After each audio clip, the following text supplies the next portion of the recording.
Good Saturday morning, everybody, and how y'all doing out there? Welcome to my very first install video. Don't know how this is going to go, but we're going to run with it anyway and learn from there. How about that?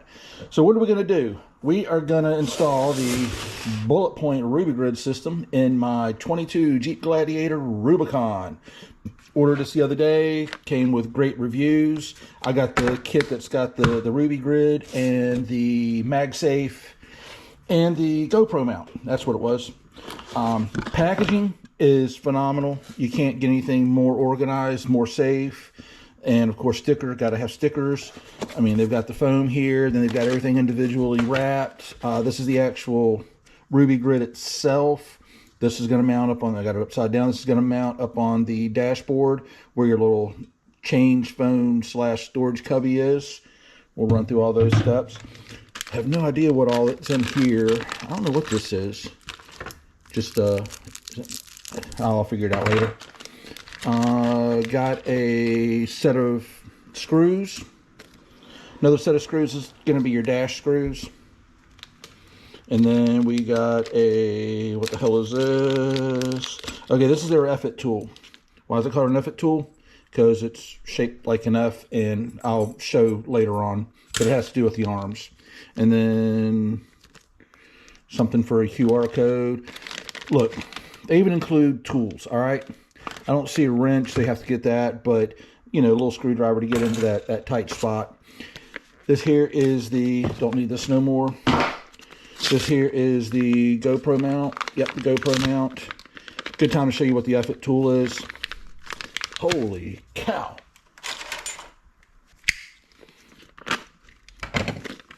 That's some heavy-duty plastic right there. So the F-it tool, when you have your arm like this, that loosens it up for that to spin around. The F-it tool is you get that finger tight, and then you come in with it. It's like a spanner wrench. And sure you do. Sure you do.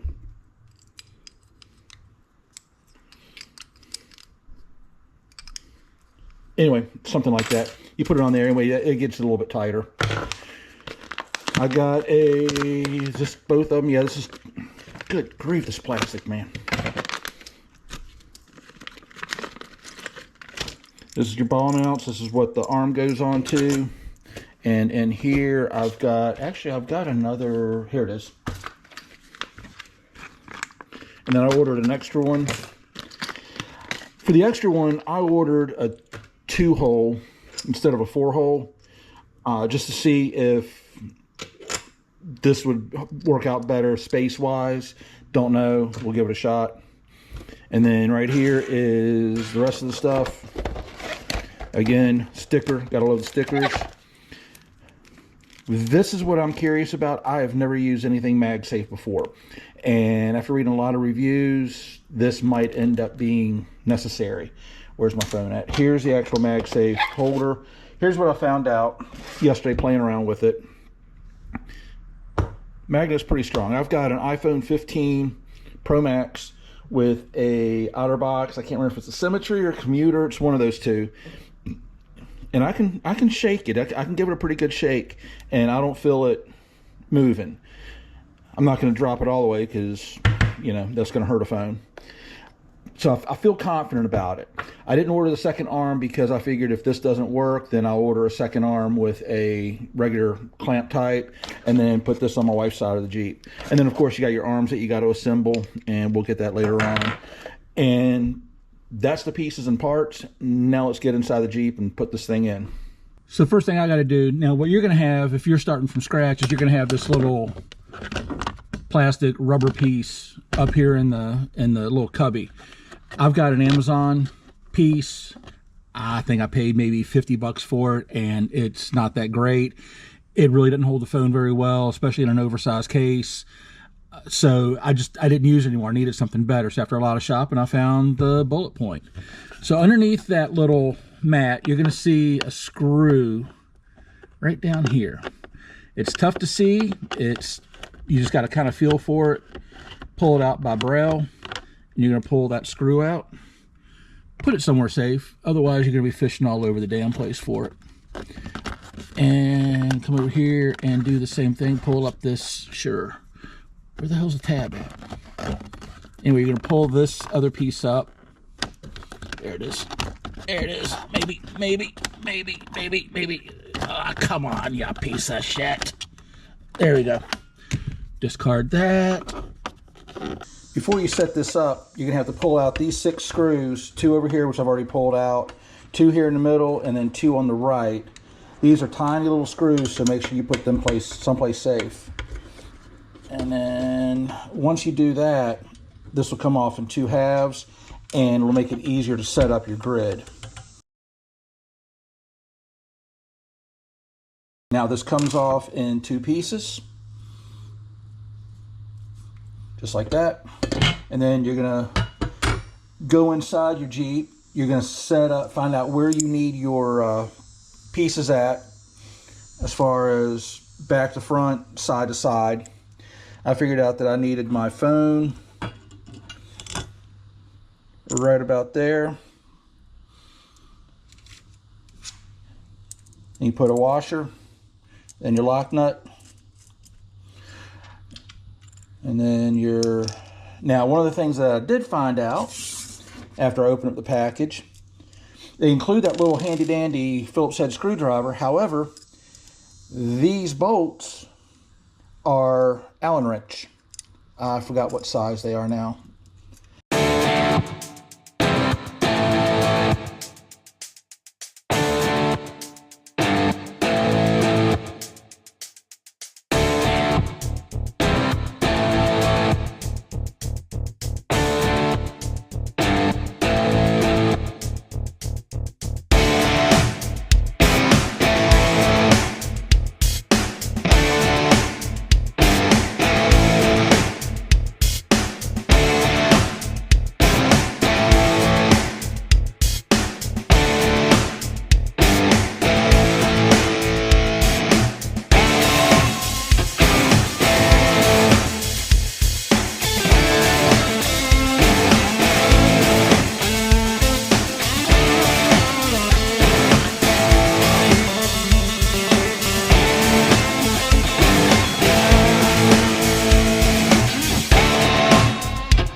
Set up your hose. Continue with the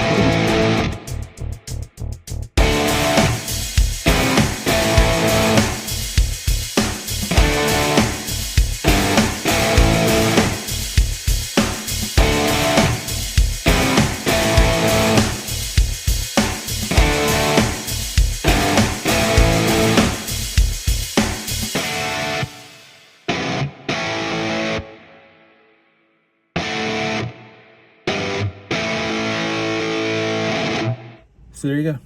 It really was that simple. It should take you maybe 20-25 minutes. It took me considerably longer because my GoPro kept overheating. I kept overheating. So it took me a while to go in and out, get us both cooled down so we can come back out here and work. Now let's talk about the good, the bad, and the ugly. The good.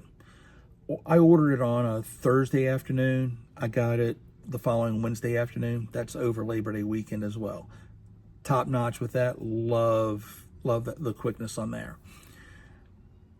Stupid simple to install. You have 2 screws you pull out from the factory, and you throw this in, and you set it up, and that's it. It's really easy. The hardest part is figuring out where you want everything laid out.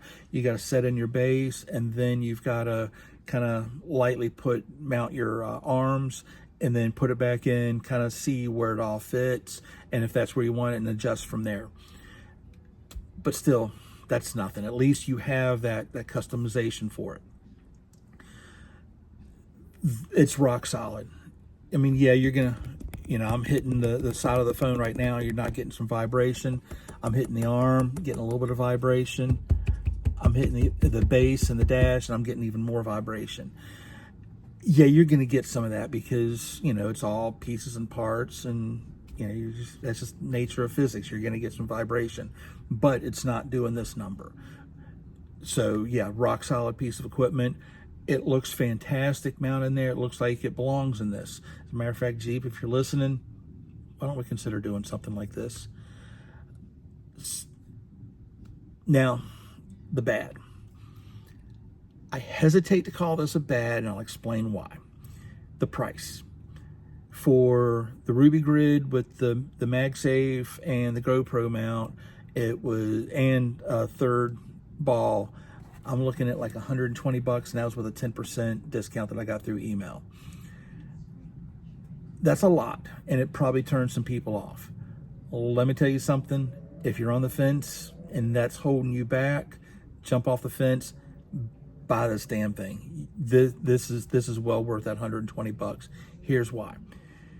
That Amazon piece that I took out to install this, that was $50. And all it was a phone holder that had 1 point of articulation. That's it. No up, no down. It just swiveled on one axis. The cradle itself wasn't wide enough to handle my iPhone Pro Max and an OtterBox. It would fit in there, but it took a lot of prying and a lot of moving around, and I ended up breaking that collar just a little bit, so I have to retighten it. Those collars are plastic. All it's done is just done by compression, and after a while, you're going to end up breaking a piece. You're going to end up wearing that out. Before I had my Gladiator, long before, I had a JK, and I got one of the Rugged Ridge dash tray things, whatever, kind of similar to the one I got from Amazon, but that one had a GoPro mount on it. Same thing, you had 1 point of articulation, that was it. And same thing, once you started breaking those collars, which I broke a collar, and I couldn't get any kind of customer service from Rugged Ridge to get a replacement for it, so I ended up chucking it. The Amazon was about $50, the Rugged Ridge was about $70, it might have even been a little bit more than that. So right now, I'm at $120 for 2 subpar units. You throw in the customization that you can do with this. You can go back to Bulletpoint and get some of their mounting stuff. You can use RAM mounts. You can even go to Amazon and get some of the off-market stuff. All of it's going to fit on this because it's all universal. It's all amps compatible as far as the grid goes. And then the balls, these are the 20 millimeter, which turns out to be roughly 3/4 of an inch. RAM mount makes some stuff that's 3/4 inch. That may or may not, because I think this is like 0.79, which are kind of close, so you might be able to use those. I have to do that and later on try some of their stuff, even though most of their stuff is 1 inch. But if you want to go 1 inch, you can attach a 1 inch ball to your grid. It's really no big deal. So that's the bad. As far as the ugly, I can't think of one thing that's ugly about this. Again, if you're on the fence with getting this, throw cost aside because it's going to be worth anything else that you try to go cheap on. Order this thing if you really need it. I'm going to try to do a 3-month, a 6-month, and a 12-month review just to see how it does. I want to do some light off-road and just to see if that magnet will hold, and I'll let you guys know how it works. But other than that, cheers, y'all.